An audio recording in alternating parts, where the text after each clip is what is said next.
of Honolulu in the Bay here. My name is Eric Lucy. I'm the new kahu, the new pastor here. Today we are continuing our journey, our survey of Genesis. And one thing about Hawaii, as many of you know, we love talking story. Everyone has a story. I'm actually tired of my story. I'll use it to make a point or bring something from ancient history into a modern, reliable consequence, but over the last few years, we've had to tell our story a lot. One of the hard things about moving is that everything is new. I walk the town, I've been here 2 months, and nobody knows you. We're starting to meet some more people, but you're the new person. You don't know the brakes, you don't know where the riptide is going to take you out, you don't know where the shark is coming to get you. But one of the great things about moving is that everyone is new also. I love to hear the stories of my people that God has given me here. I actually have a little emoji in my notes right below me. Over the last couple months, we have had opportunity to meet the congregation, to have dinner and walk the beaches with the people here. You have so many great stories. Kailea and I, my daughter, we got to see Bob's man cave. If you go downstairs, he's got his weight room and some pictures of him. And he has a phenomenal background in swimming, Ironmans, and a lot of Speedo pictures. I'm not sure about that. Must be a model. Kent and Molly have dozens of buddies in common from the time we lived in San Clemente, California. He was actually buddies with one of my all-time heroes, a guy named Chuck Smith, who's passed away. Our path unknowingly crossed for about 30-something years. I also thought he was way younger than he is. I thought he was my age. Marau and Toby know a gentleman. This is actually funny. Gia and I went down to Rarotonga, the Cook Islands, and we stayed at a place, a gentleman from Punahou. So I taught weightlifting at Punahou School. This gentleman went to Punahou School, and it turns out Marau and Toby know him from when he lived in Tahiti. This is just how a big world gets small. Madeline actually worked for a company that my daughter uses as slang. Oh, it's so Gucci, everything's Gucci. And I can go on and on. I love talking story. Last week, the church actually owns some property down in Anini Beach. So if you look around the mission house here, all those pews outside that we use for seating and the green ones are from an old church that was pretty much destroyed over and over by tidal waves. So we have the land, there's some plots on it, some gravestones on it, and the pews are up here. So last week I was visiting the old land, seeing it for the first time. Naomi, Haunani, and Susan were talking story about the community and those who came before us, the legacy of Hawaiian people on this land, 200-year legacy. It was one of my favorite days and honoring days. There's a picture actually that I have, and you'll see it up here. This is an artist called Juno Galang, and he does Hawaiiana pictures, and he has one of a crack seed store, not a crack house, a crack seed store for you guys on the mainland. He has one of a lay day. It's showing a picture. He used to have that picture over in Diamond Head, and this picture, which is the aunties, if it's not on video, aunties just playing ukulele and just sitting there talking story in their muumuus. That picture's followed me around the world. The thing with talking story is that it brings us together. And it should be like playing catch. There's some rules in talking story. It's a conversational ball. You throw the ball, you talk story a little bit, you throw the ball to the person, they talk story, they throw it back. Sometimes, for me, I find that I'm always holding the ball, and I really have to make a conscious effort to shut up. I don't know if it's pastoritis, like we start thinking everybody wants to listen to us, even in conversations, we can't turn it off. I don't want to be that person. It is said that talking about yourself releases endorphins. Salespeople know this. And so, like Gia in marketing, she'll have people, hey, ask questions. One, it's not a sales technique, we're really interested, but it releases the same endorphins. And what happens is we become a me junkie. I've worked for a few me junkies. The pastoral world seems to attract them. Okay, just slam myself there. This is why it's always comforting many times to come to his stories, histories, to let God hold the conversation ball for a while. So today's a love story. It's the story how dad met mom's story. How sad in this generation to have a kid that doesn't know how the parents met. And so we are changing tune here a little bit, or our path, because now we are seeing God coming from working with the world as a whole to little by little people and ultimately going to form a nation. He's moving through some dorky people to lay the family foundations of Jesus. So, a love story. So every good love story has a backstory, and we've been covering the backstory the last couple weeks. We have Jacob and Esau, two twins, the older and the younger. God shares and says, hey, the younger is going to be boss. And that doesn't sit well with Esau, the older, or Dad. Dad's like, I like Esau way better. He's the man's man. Mom and the young brother Jacob hear the prophecy, but they want to scheme. They're going to help God along. So they scheme and lie, and they're helping God out, and it worked. The will was changed. Little brother Jacob got it all.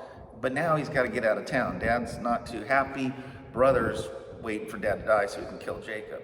So Mom comes up with a little plan. Hey, Jacob needs a wife. Let's get him out of the tents. Let's get him down. Let's get him a wife. Let's send him away for a while. And Dad's like, yes, that's a great idea. It's always a good idea to get the dad to feel like it's his idea. That's a great idea. But we don't want one of these Gentile wives. We want somebody from our people, the old country wife. We want the Jewish wife. So he needs to go back to the old country, back to Haran. So Jacob last week, we see him hiking on his way to Haran. He goes about 45, 50 miles. He lays down. He puts a rock under his head. Not very comfortable. He's got crazy dreams. And God in that dream promises him that Jacob, I have your back. And the promise stands that the land here is his kids will be plenty of them, and salvation for mankind will come, through this line, his line. But Jacob's still kind of a schemer. He's in progress, and so it's going to take a little more than a cool dream to bring him back around. He basically tells God, hey, if you feed me, you get me stuff, everything goes great in my life, then you can be my God. Heck, I'll even give you 10% of what you gave me. What a good deal.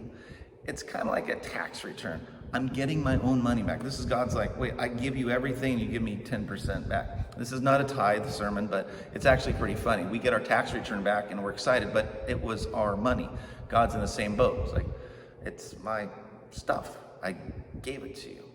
Anyway, so at this juncture, God just lets him yap. So at this juncture, Jacob's continuing his trek back to Syria. So I'm sure his steps are a bit lighter. He's had a cool dream. Maybe he's whistling.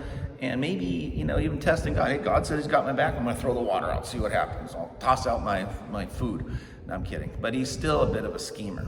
So now we are in chapter 29 of Genesis and verse 1. Then Jacob continued on his journey and came to the land of the eastern peoples. There he saw a well in the open country, with 3 flocks of sheep lying near it, because the flocks were watered from that well. The stone over the mouth of the well was large, and when all the flocks were gathered there, the shepherds would roll the stone away from the well's mouth and water the sheep. Then they would return the stone to its place over the mouth of the well. Okay, see how this works? So you got to cover the well. Otherwise, something falls in there, might die. It's not the well like we're thinking. It's kind of got to walk down, pull it up, water put in the pitcher, little trek down there. And so you got to roll the stone away. Interesting thought. Jacob asked the shepherds, my brothers, where are you from? Hey, we're from Haran, they said. He said, hey, do you know Laban, Nahor's grandson? Already starting to talk story. If this was Oahu, where this was happening, they'd ask what high school they go to. On Oahu in Hawaii, everybody wants to know what high school. It's more important than college, because then we can kind of figure out, who you know. Oh, I went to, Farrington. Oh, I know Brada, this and that. So he asked, Nahor's grandson? Yeah, we know him. And is he well? Asked Jacob. Yeah, he's great. And in fact, here's his daughter Rachel with the sheep. And he sees this beautiful woman coming down. And he's like, whoa. So he goes, this is not his place to say this, by the way. In fact, he doesn't know anything about shepherding. He was a camp guy. He knows, Bobby Flay cooking. So he goes, hey, look, the sun is still high. This isn't time for you guys to gather the flocks. Water them real quick and take them back to the pasture. So a couple things going on. He's bossing around, but he wants them out of the way because Rachel's coming. He's like, hottie on the road, competition maybe. Let's get you guys out of here. I don't know, maybe I'm adding to this too much. So anyways, he's trying to get out there. Hey, there's a good looking wahine coming. Go along, why are you guys doing this? We can't, they said, until all the flocks are gathered. We have a way of doing this. We know what we're doing. It's like, this isn't our first time. All the flocks are gathered. We roll the stone away, and then we'll water the sheep. Dude. So while he's still talking to them, Rachel came with her father's sheep because she was a shepherdess. When Jacob saw Rachel and Laban's sheep, he went over and rolled the stone away. So now he's like, hot chick, I'll move the stone. I have no idea how he did it. I can't believe this guy had a Nautilus machine in his in the tents with his mom. So he pulls it away, and then she sees him like, woo, he's like kissing his biceps. She's like, wow, nice move, strong guy. And then he goes and sees her, runs up and he kisses her, which is a little bit forward. Even in that culture of kissing, it's like, what are you doing? And then he begins to cry. Good first date. You just showed how strong you are, now you're crying. So either he pulled his back out, or he just sissies out, or the emotion overwhelms him. He's showing his more, Mars, Venus, whatever side. Anyways, then he tells me, hey, I'm a relative of yours and the son of Rebecca. She probably thought, I've heard of this side of the family. This explains everything. They're from California. So she ran and told her father. As soon as Laban heard the news about Jacob, his sister's son, he hurried to meet him. He embraced him and kissed him and brought him into his home. And there Jacob told him all these things. And Laban said, hey, you are my own flesh and blood. No worries, hang out here. So Jacob had stayed with him for a month. And Laban comes back and he says, hey, just because you're a relative of mine, should you work for me for nothing? Tell me what your wages should be. It starts out pretty fair. Like, hey, this isn't fair. I want to be honorable to you. So Laban has 2 daughters. Obviously, we had no Rachel, and then the older one was Leah, and the name of the younger was Rachel. Leah had weak eyes. I don't know what that means. Rachel had a lovely figure and was beautiful. My prayer as my wife gets older is that she has weak eyes, so she keeps thinking that I'm in great shape. But I don't know what this sentence means, but obviously there's something awesomely beautiful about Rachel physically, and Leah had weak eyes.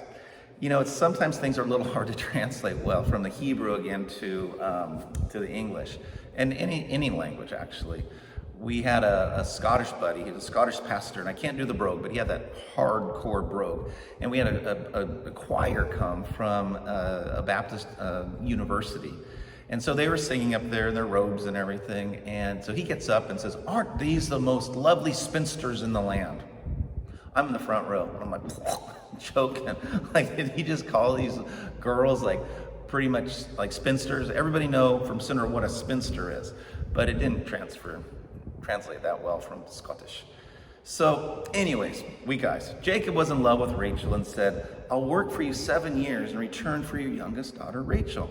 And Laban said, it's better I give her to you than some other guy.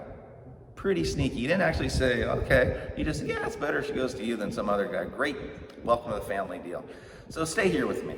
Hey, quite a compliment. You're better than nothing, so fine. So Jacob served 7 years to get Rachel. This is a great part of the verse. But they seemed like only a few days because of his love for her. That is a great, great verse. Not only to love our bride, our spouse, every day, and more, and it seems like just yesterday I married Gia, but also for our God. One of the precepts of love is how much you value it and how timeless it is. Jacob said to Laban, 7 years have gone by, my time is completed and I want to make love to her. Straight up, straightforward. So who said the Bible's boring? So Laban brought together all the people of the place and they gave a feast. And when evening came, he took his daughter Leah and brought her to Jacob. And Jacob made love to her. Whoops. And Laban gave a certain Zilpah to his daughter, his servant, as her attendant. So that's part of the custom. So now he's got 2, because the servant is treated almost as a wife. If she's going to have a kid, it's going to be his wife's kid. So he's got 2 girls, custom. When morning came, there was Leah. Surprise, weak eyes. And Jacob said to Laban, what did you put in my wineskin? No. He said, what is this you have done to me? I served you for Rachel, didn't I? Why have you deceived me? What is going on? God is actually teaching Jacob the rights of the firstborn. What did Jacob do to Esau? Flipped it. The same rights that he defrauded his brother have now come full circle. Laban replied, it's not our custom here, that I might have just made up, to give the younger daughter in marriage before the older one. Maybe he could have told him that 7 years ago. So finish this week with Leah, then we'll give you the younger one also, and give me 7 more years of work. Got a deal. And Jacob did so, really wanted Rachel. He finished the week with Leah, and then Laban gave him his daughter Rachel to be his wife. And he got another one. He got Bilhah, the servant, to his daughter as her attendant. So now 7 years have gone by. He leaves with pretty much sleeping on a rock. Now he has 4, in a sense, wives, two wives and 2 junior varsity wives. And he's working for another 7 years. He's got some some stuff happening. Now, at this juncture of the story, kids are going to start flowing here. All right, Leah is kind of sad because Jacob, I mean, she's in a marriage that she probably didn't want, and she knows that Jacob loves Rachel way better than her. But God is going to honor her and her sweetness. And she has 4 kids, bam, bam, bam, in a row. These children, and it's going to go back and forth. And then, Rachel's going to get upset, tell Jacob, how come you're not, what's going on with you? How come I'm not pregnant? He's like, it's not me. I got your sister pregnant. Probably not the best argument to throw at her. She's like, hey, take my maid, then she'll get pregnant, and then it'll be my kid, and I'll have honor back. So he's going back and forth, and there's going to be 12, 13 kids coming out of this from the 2 maids and the two wives. Kids are hugely important. This is kind of like, even today, you ever see somebody, you go, hey, how you doing? I'm so busy. Maybe this is California in the Sprinter van. What are you doing today? Well, we need to finish our daughter's science project, and then we need to go to soccer, then karate, then we have a birthday party, then JoJo has a sleepover, we're hosting it. I'm so busy. It's still a culture thing for some. It's like, oh my gosh, the whole world revolves around it. Anyways, for our story, there's gonna be a lot of back and forth competition. The tents are gonna be blowing up in a lot of ways. Lots of visits, there's an aphrodisiac trade going on, and a really, really tired Jacob. The Bible is fun. Ultimately, like I said, we get a baker's dozen of boys. All their names reflect what was going on in the moms' minds at the time. This is the start of the nation Israel. The start of God setting up a people who are to be a light, a witness of his love to other generations. Even today, some of these tribes are close to my family. Gia, my wife, is descended from 2 of them. The tribe of Dani, at birth was called God Has Corrected a Wrong, and Levi, which means attached.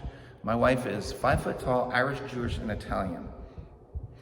If my daughter was named like a tribe, it would have been the loudest crier in the history of Kaiser Hospital.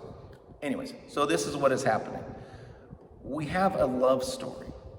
He would do anything for Rachel. 7 years, no problem. 14 years, no problem. We have a moral story. What comes around goes around. As you sow, you shall reap. And more importantly, though, we have a God story. Just as your stories make up who you are, your foundation, your triumphs, your painful times, so this story creates something a little more. In Matthew 1 and Luke 3, we have at first glance a pretty boring list of names that makes up Jesus' human ancestral line. One goes through his human father, Joseph, and the other one goes through his actual only human parent, Mary. At this point of the story where we are, we're in the 3rd generation. Matthew 1:1 says this is the genealogy of Jesus, the Messiah, the son of David, the son of Abraham. Abraham was the father of Isaac. Isaac is the father of Jacob. Jacob's the father of Judah and his brothers. God is setting up this lineage. And he's saying, I'm telling you how this is going to work through all these generations. And I'm telling you before they're born. There's going to be coming through these lines. We will see this build until the mathematical probability is extreme. It's funny, DNA tests are now all the rage. I met a lady yesterday here that tested her dog. She adopted a dog in India. It's the first Indian dog I've ever met. It's fun to know. It doesn't define me or the dog. Maybe it defines the dog. That's why it barks like a, Lhasa Apso. But it's part of me. What we are learning here is Jesus's human DNA. What is neat and what we take away from here is that God has been setting up his love story for years with the church as his bride. Jacob moved a stone aside to water sheep and impress a hottie. He moved the stone aside, Jesus did, to water his flock also with living water and everlasting life. Got it? Well, that wasn't too hard to get. That wasn't too much of a reach, Pastor Reach. Jacob recognizes future bride with a kiss and tears. Jesus gave us the kiss of peace, and he also wept with joy and acknowledged us as his family and the church as his bride. It's a pretty good love story. Actually, it's a very good love story. And it's continuing. Ancient truths, timeless truths. Let's pray. Papa in heaven, thank you. Your arms, your love hold us. We have no idea what tomorrow brings, but you are with us. Mahalo nui loa, Jesu. Amen. Thank you.